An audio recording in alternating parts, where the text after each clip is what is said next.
Xin chào tất cả mọi người, chào mừng mọi người quay trở lại video của mình. Và hôm nay ở sân bay Tân Sơn Nhất, hãng hàng không Cathay Pacific sử dụng dòng máy bay Airbus A350-900-1000 tới sân bay Tân Sơn Nhất. Và dịp gần đây thì hãng hàng không này cũng tăng thêm 3 chuyến một ngày tới sân bay luôn nha mọi người. Và cùng theo mình đi khám phá thế nào. Bây giờ chúng ta sẽ bắt đầu với Boeing 777-300ER của EVE. Chiếc máy bay thực hiện chặng bay từ sân bay Đào Viên, Đài Loan về đến sân bay Tân Sơn Nhất. Và chiếc máy bay này là chiếc máy bay đầu tiên trong ngày tới sân bay Tân Sơn Nhất của hãng hàng không EVE. Bây giờ chiếc máy bay hạ cánh xuống đường băng 25 phải.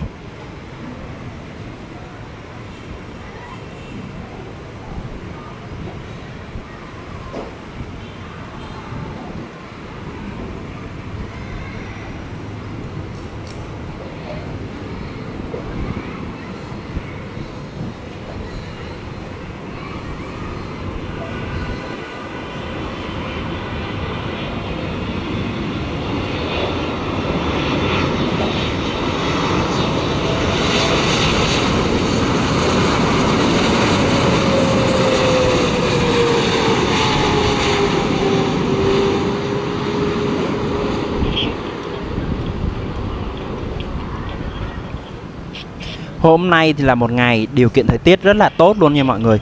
Điều kiện thì trời mát và không bị mù, nắng nhẹ nhẹ thôi. Và bây giờ quay trở lại với đường băng 25 trái, nơi chúng ta có một chiếc Airbus A330-300 của hãng hàng không Vietjet Air. Và chiếc máy bay này đặc biệt là có một cái hình dán quảng cáo của Petrolimex Aviation. Đây là một trong những công ty cung cấp xăng dầu hàng không mọi người. Và chiếc máy bay Airbus A330-300 của hãng hàng không Vietjet Air sẽ thực hiện chặng bay từ sân bay Tân Sơn Nhất đi sân bay Nội Bài, thủ đô Hà Nội. Và bây giờ thì hãng hàng không Vietjet Air đang tăng cường rất là nhiều tàu bay thân rộng kết nối giữa Hà Nội và Sài Gòn đó mọi người. Hôm nay điều kiện gió thì đang gió xuôi nên là các máy bay sẽ phải tăng tốc rất là gần như là hết tốc lực để có thể cất cánh được.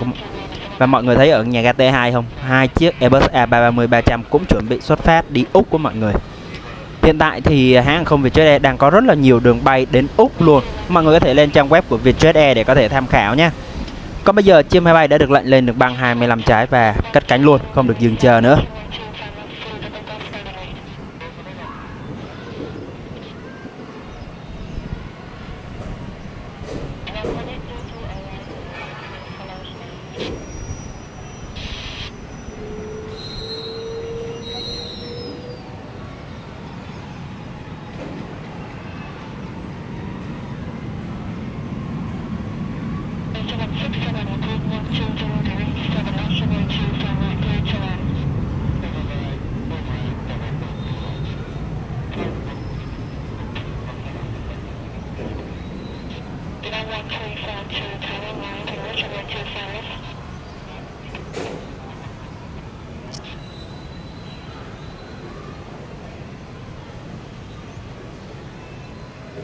Và ngay sau khi chiếc Airbus A330-300 của hãng không Vietjet Air cất cánh rời khỏi sân bay Tân Sơn Nhất thì quay trở lại với đường băng 25 phải, nơi chiếc Airbus A350-1000 của Cathay Pacific. Chiếc máy bay này là chiếc máy bay hôm đầu tiên trong tháng này là Airbus A350-1000 luôn nha mọi người, chứ không phải bản 900 đâu. Bản 1000 sẽ dài hơn bản 900 và có rất là nhiều cái sự khác biệt rất là đặc biệt. Và bây giờ thì chiếc máy bay Airbus A350-1000 của Cathay Pacific thực hiện chặng bay từ Hồng Kông, Trung Quốc về đến sân bay Tân Sơn Nhất. Chiếc máy bay đang bước vào hạ cánh ở đường băng 25 phải.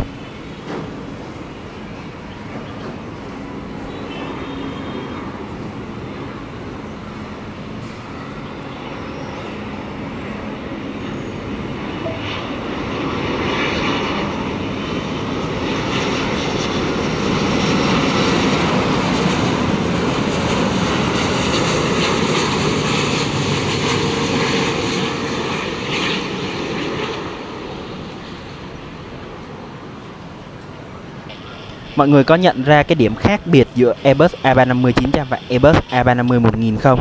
Để lại dưới phần bình luận cho mình biết với nha. Và một lúc nữa thì khi nào máy bay chở ra khoảng 1 tiếng rưỡi thôi thì máy bay sẽ chở ra và mình sẽ nói chuyện thêm nhiều hơn về dòng máy bay này nhé. Còn bây giờ thì chúng ta sẽ quay trở lại với cái khu vực của bên sân đỗ tí nha. Nơi chúng ta đang có một chiếc Airbus A321 của hãng hàng không Bamboo Airways. Chiếc máy bay này sẽ thực hiện chặng bay từ sân bay Tân Sơn Nhất đi sân bay Liên Khương, Đà Lạt.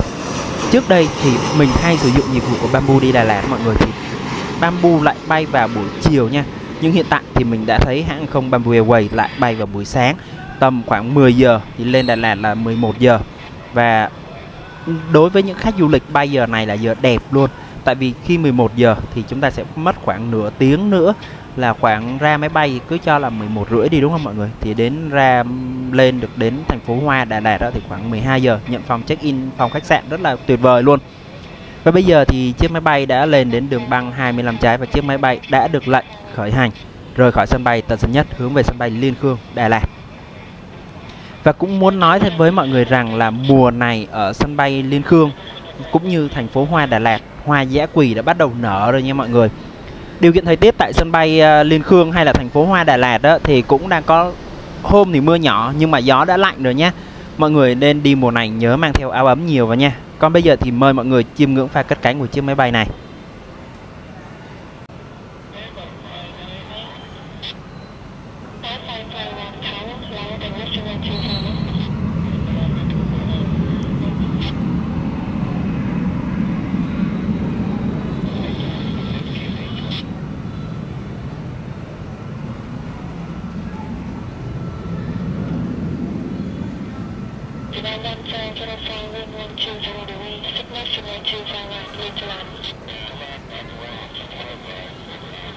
Và cũng ngay sau khi chiếc Airbus A321 của hãng hàng không Bamboo Airways cất cánh rời khỏi sân bay Tân Sơn Nhất thì chúng ta quay trở lại với khu vực đường băng 25 trái ngay phía sau chiếc Airbus A321 này thôi.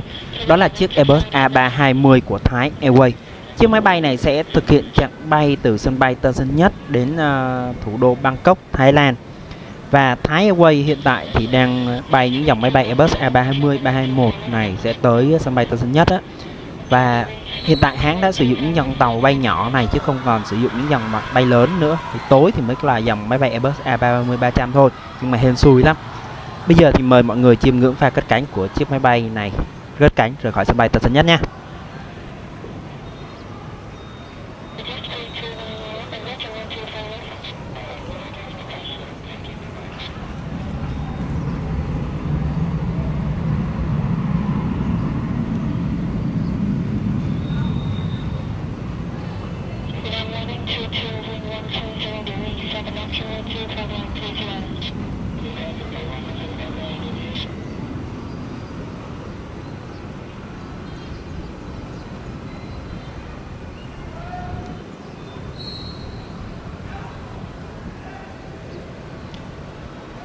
Bây giờ chiếc máy bay này được lệnh cất cánh rời khỏi sân bay Tân Sơn Nhất hướng về Thái Lan thì chúng ta sẽ quay trở lại với khu vực nhà ga T2.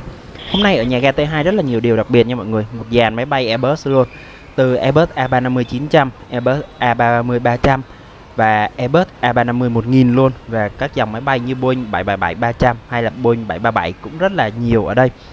Mọi người thấy không, nhà ga T2 nơi đang quy tụ những hãng hàng không hàng đầu thế giới luôn, từ nói chung là từ rất là nhiều. Và đây là quang cảnh rộng ra mọi người thấy được không? Rất là đẹp, kín luôn đúng không mọi người? Rất là đẹp, rất là hoành tráng luôn. Hy vọng sau này sân bay Long Thành cũng sẽ như thế này. Còn bây giờ thì chúng ta sẽ trở lại với khu vực đường lăn, nơi chúng ta có Airbus A350-900 của China Airlines. Chiếc máy bay này sẽ thực hiện chặng bay từ sân bay Tân Sơn Nhất đi sân bay Đào Viên, Đài Loan. Và China Airlines cũng là một trong những lựa chọn mà cũng được rất là nhiều cô chú anh chị lựa chọn để có thể từ sân bay Tân Sơn Nhất này quá cảnh ở Đài Loan để có thể đi qua bờ Tây nước Mỹ. Và China Airlines thì cũng có rất là nhiều chặng bay đến Mỹ và Canada, nên thế là mọi người có thể, nói chung mọi người cứ nên lên các trang web chính hãng hoặc là các đại lý vé máy bay uy tín nha, để có thể kiểm tra vé thử. Và ở ngay phía xa kia chúng ta sẽ thấy có một chiếc Boeing 737 của China Airlines. Chiếc máy bay được bay dưới danh nghĩa của công ty Mandarin, một công ty con của China Airlines nha mọi người. Bây giờ thì chiếc Airbus A350-900 của China Airlines được lệnh tiến lên đường băng 25 trái. Cũng nói thêm rằng là China Airlines là một hãng bay lâu đời nha mọi người. Nó là của Đài Loan chứ không phải là của Trung Quốc đâu. Thấy chữ China mọi người đừng có nhầm lẫn về cái chữ là China là của Trung Quốc nhé. Đừng có nhầm lẫn vấn đề này. Và China Airlines là một hãng hàng không đến từ Đài Loan. Và đây là một trong những sự lựa chọn yêu thích trước đây nha. Là yêu thích của rất là nhiều người từ Mỹ về Việt Nam. Vì ở trên những chuyến bay này có tiếp viên người Việt, và họ sẽ nói chuyện bằng tiếng Việt và giúp đỡ người Việt rất là nhiều luôn. Bây giờ thì cái hãng hàng không này trước China Airlines còn đưa cả 747 tới sân bay Tân Sơn Nhất, nhưng mà từ ngày nó loại biên dòng máy bay 747 rồi chở khách nha mọi người. thì hãng sẽ sử dụng những dòng máy bay lớn như Airbus A350-900 này tới sân bay Tân Sơn Nhất.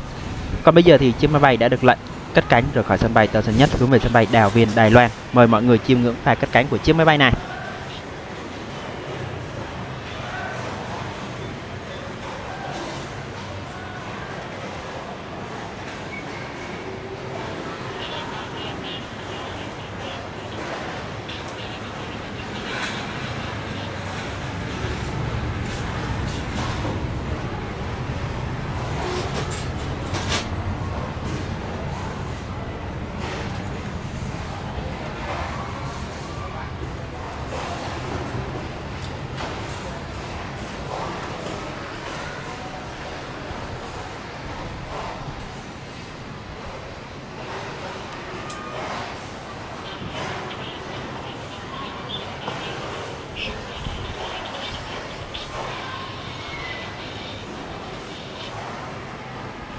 China Airlines hiện tại đang có 2 chuyến một ngày tới sân bay Tân Sơn Nhất vào buổi sáng và buổi chiều tối mọi người có thể lên trang web để coi nhé. Còn đây là Airbus A321neo của Asiana, một hãng hàng không đến từ Hàn Quốc, và chiếc máy bay đang hạ cánh xuống đường băng 25 phải.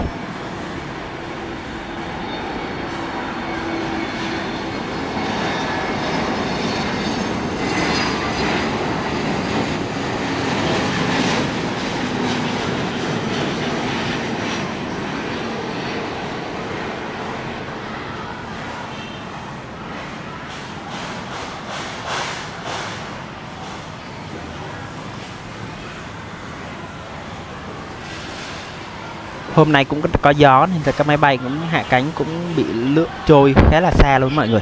Bây giờ quay trở lại với khu vực đường 25 trái, chúng ta đang có một chiếc máy bay Airbus A321neo của hãng không Vietnam Airlines. Chiếc máy bay này đã xin trở lại khu vực kiểm tra để có thể kiểm tra lại bên trong khoang cabin, mình nghe nói thế. Và cũng không biết sự kiện gì xảy ra, thì nhưng mà chiếc máy bay này đã được đài kiểm soát không lưu cho về khu vực đường lăn để chờ để có thể kiểm tra lại, và sẽ thông báo lại cho đài kiểm soát không lưu để có thể có những chỉ thị tiếp theo. Bây giờ thì chiếc máy bay sẽ lăn vào khu vực đường trong bên này để nhường đường băng 25 trái cho các máy bay khác cất và hạ cánh. Vì hiện tại thì ở đường băng đang có sửa chữa nên thế là cũng rất là hạn chế máy bay dừng chờ lâu để đảm bảo mọi máy bay có thể cất cánh hạ cánh nhanh chóng nhất có thể. Đây mọi người thể thấy chiếc máy bay Airbus A321neo của Vietnam Airlines thì đang về cái khu vực này sẽ dừng chờ ở đây để có thể hình như là trên cabin hay là ở đâu đó có vấn đề gì đó, mình thấy họ đã liên lạc với đài kiểm soát không lưu và xin về dừng chờ ở đây để chờ để kiểm tra lại, trước sau đó họ sẽ báo lại đài kiểm soát không lưu là có thể khởi hành hay không nhé. Còn quay trở lại với các khu vực đường băng nơi chúng ta có một chiếc Boeing 737 của Malaysia. Chiếc máy bay sẽ thực hiện từ sân bay Tân Sơn Nhất đi Kuala Lumpur và chiếc máy bay đã được lệnh cất cánh.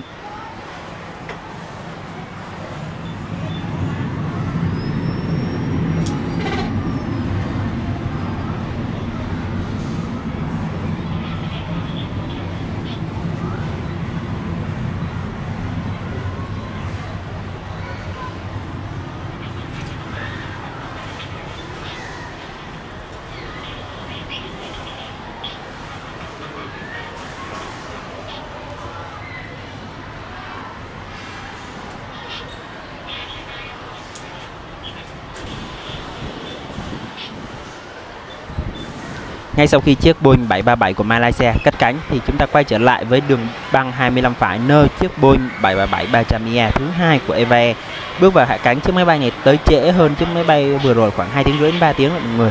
Và chiếc này sẽ là trở ra luôn, khoảng 2 tiếng nữa sẽ trở ra cất cánh về sân bay Đào Viên, Đài Loan.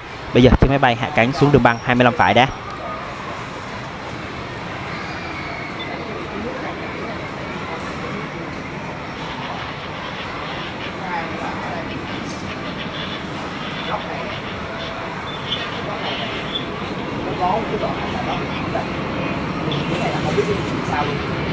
Đúng không? Cái này làm không sao đó.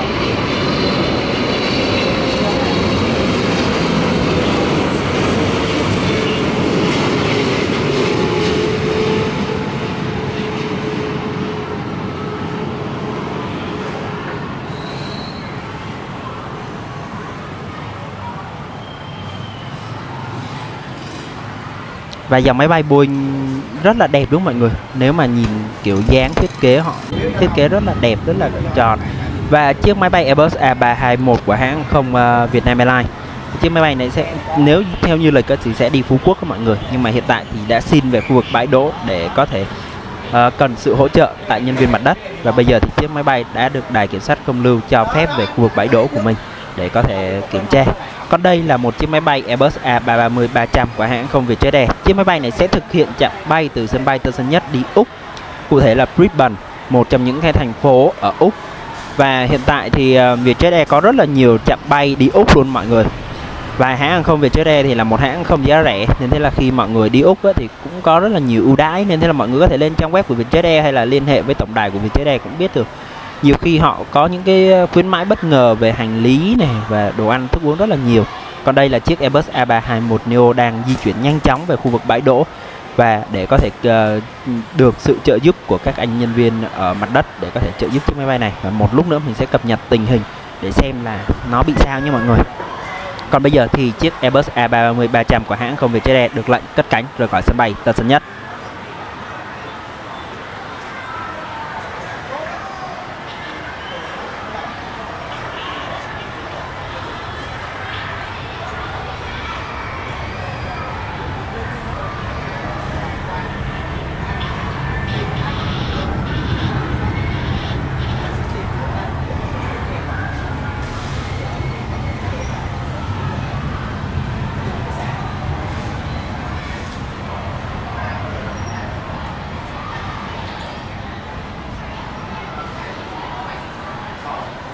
Nếu như em có ăn cái hàng này em không muốn để, bởi vì sao nó sẽ để lỗ ngon cái sàn mà nó không khô được, cái nó khô ra nó từ cái cây cối. Ngay sau khi chiếc Airbus A330-300 của hãng không Vietjet Air cất cánh rời khỏi sân bay Tân Sơn Nhất thì chúng ta sẽ thấy được rằng là có xe cấp cứu ở chiếc Airbus A321neo của Vietnam Airlines. Như vậy là có sự hỗ trợ về y tế trên chiếc máy bay này. Nên thế chiếc máy bay này sẽ phải quay về khu vực bãi đỗ và sẽ phải lấy hành lý ra. Nếu mà có hành khách đi xuống thì phải lấy hành lý ra để có thể kiểm tra an ninh lại một lượt nữa. Còn quay trở lại với khu vực đường lăn, nơi chúng ta có một chiếc Boeing 777 chở hàng của Coronair Cargo. Chiếc máy bay này sẽ thực hiện chặng bay từ sân bay Tân Sơn Nhất đi sân bay Incheon của Hàn Quốc. Ở video ngày hôm qua mọi người có thể tìm coi lại nhé, thì hãng hàng không Coronair lại đã đưa tới một chiếc máy bay với màu sơn mới, nhận diện thương hiệu mới và phông chữ mới của họ. Còn đây là màu sơn cũ, nhận diện thương hiệu cũ. Mọi người hay đùa vui đây là cái nhận diện thương hiệu Pepsi ý mọi người. Nhìn rất giống đúng không mọi người? Và cái phông chữ kiểu cũ của họ bây giờ thì họ đã làm cách điệu hiện đại hơn, và phông chữ mình nhớ không nhầm đó là phông chữ Time New Roman đó mọi người, nhưng mà được cách điệu đi nha, và được có sự tính toán khoa học rất là tốt luôn đấy. Và đây là màu sơn cũ nên thế là nhìn sẽ không được đậm như cái màu sơn mới của họ đang áp dụng. Và đây, cái xe cứu thương đã di chuyển rồi, và chiếc máy bay cũng đang nhanh chóng kiểm tra. Chiếc Airbus A321neo của Vietnam Airlines cũng đang nhanh chóng kiểm tra và sẽ trở lại bay nhanh nhất có thể. Còn quay trở lại với chiếc Boeing 777 chở hàng thì đã được lệnh lên đường băng 25 trái rồi và sẽ cất cánh. Nhưng nhân đây mình cũng giới thiệu mọi người thấy được không, đây là màu sơn cũ nhé. Và mọi người có thể chịu khó tìm lại cái video hôm qua của mình thì mọi người sẽ thấy được rằng là cái màu sơn mới, nhìn cái logo nó cách điệu rất là đơn giản, nhẹ nhàng hơn rất là nhiều so với cái màu sơn kiểu bát quái âm dương này nhìn nó đơn giản, dễ nhìn hơn rất là nhiều. Bây giờ thì mời mọi người chiêm ngưỡng pha cất cánh của chiếc Boeing 777 chở hàng cất cánh rời khỏi sân bay Tân Sơn Nhất hướng về sân bay Incheon của Hàn Quốc.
Bây giờ sau khi chiếc Boeing 777 chở hàng cất cánh rời khỏi sân bay Tân Sơn Nhất thì chúng ta sẽ quay về khu vực đường lăn, nơi chúng ta có một chiếc Airbus A330-300 khác của hãng không Vietjet Air. Chiếc máy bay này sẽ thực hiện cũng đi Úc nha mọi người. Và có vẻ là chiếc máy bay này sẽ thực hiện chặng bay đi Melbourne thì phải, mình sẽ cố gắng kiểm tra. Và mọi người thấy ngay phía sau không, chiếc Airbus A350-1000 của Cathay Pacific cũng đã được đẩy lui ra và sẽ sẵn sàng di chuyển ra khu vực đường lăn 25, đường băng 25 trái và cất cánh. Và bây giờ thì mời mọi người chiêm ngưỡng pha cất cánh của chiếc Airbus A330-300 của Vietjet Air trước đã nha.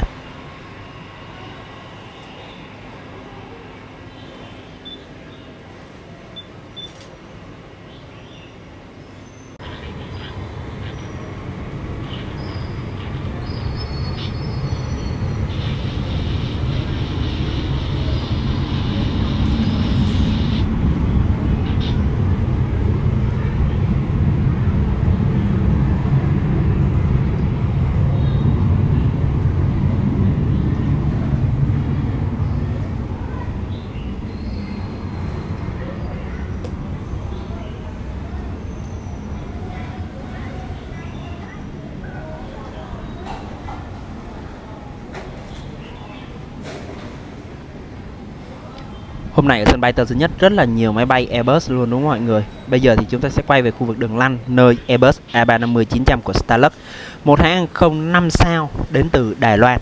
Starlux hình thành cũng khoảng được 5 năm gần đây thôi, nhưng mà họ đã rất là có những bước tiến rất là vượt bật luôn.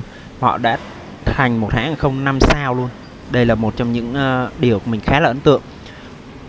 Cái tông suy nghĩ của họ với mình nha, họ kiểu là một cái tàu vũ trụ hay phi hành gia gì đó rất là đẹp, rất là đặc biệt luôn. Mình thấy rất là ấn tượng, kể cả từ hình quảng cáo áp phích cho tới các vấn đề trên máy bay, hay là họ rất là tinh tế tỉ mỉ và họ xứng đáng với cái danh hiệu 5 sao.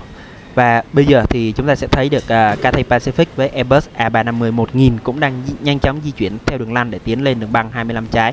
Và chúng ta sẽ thấy trong khung hình 4 chiếc Airbus A350 luôn mọi người, 3 chiếc Airbus A350-900 và một chiếc Airbus A350-1000. Và Air France đang ở khu vực nhà ga T2 cũng đang chuẩn bị sắp sửa khởi hành đó mọi người. Đẹp đúng không? Khung hình này rất là đẹp, rất là ấn tượng luôn. Nhưng mà trước tiên thì Starlux sẽ tiến lên đường băng 25 trái và cất cánh trước. Mời mọi người chiêm ngưỡng pha cất cánh của hãng hàng không 5 sao Starlux cất cánh rời khỏi sân bay Tân Sơn Nhất hướng về sân bay Đào Viên, Đài Loan.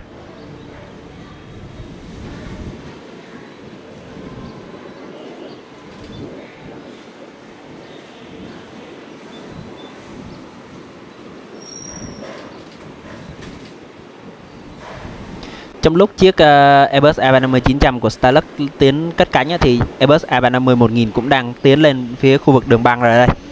Và mọi người nhìn có phân biệt đâu là Airbus A350-900, đâu là Airbus A350-1000 không?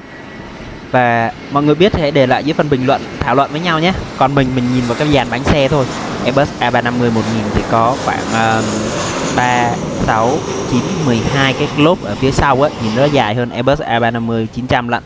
Còn bây giờ thì Airbus A350-900 của Starlux cất cánh rời khỏi sân bay Tân Sơn Nhất. Mọi người nhìn dàn lốp của 350-900 thì nó sẽ ít hơn 1, 2, 3, 4 chiếc bánh luôn á. Bây giờ thì mời mọi người chiêm ngưỡng pha cất cánh của Airbus A350-900 đã nha.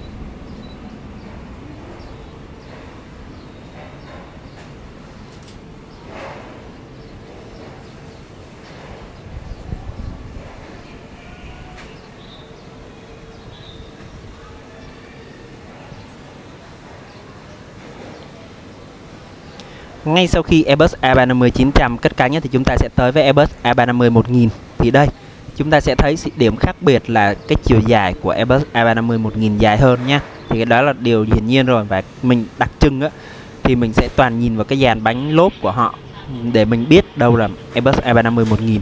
Và điểm thú vị là mình đã được thấy chiếc máy bay gọi là máy bay quảng cáo của Airbus về dòng máy bay Airbus A350-1000 ở thời rất là lâu rồi, khi nó mới được đưa vào bay kiểm tra thử nghiệm thôi. Và có một đợt mình đã có thể được đứng rất là gần và được lên cái tàu cái thử nghiệm đó luôn. Và khi nào mình sẽ kiếm, mình sẽ quay lại, hình như mình có quay video và mình sẽ kiếm lại cho mọi người cùng coi nhé. Và bây giờ thì mời mọi người chiêm ngưỡng pha cất cánh của Airbus A350-1000 của Cathay Pacific cất cánh rời khỏi sân bay Tân Sơn Nhất hướng về sân bay Hồng Kông.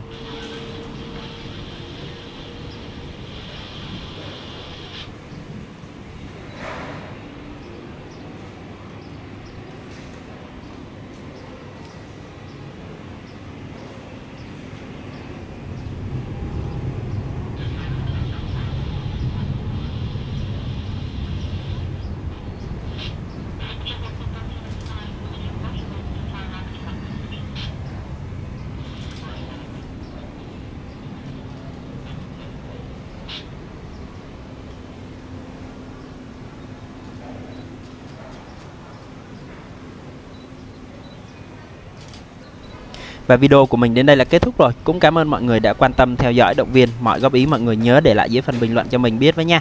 Còn bây giờ thì xin chào và hẹn gặp lại.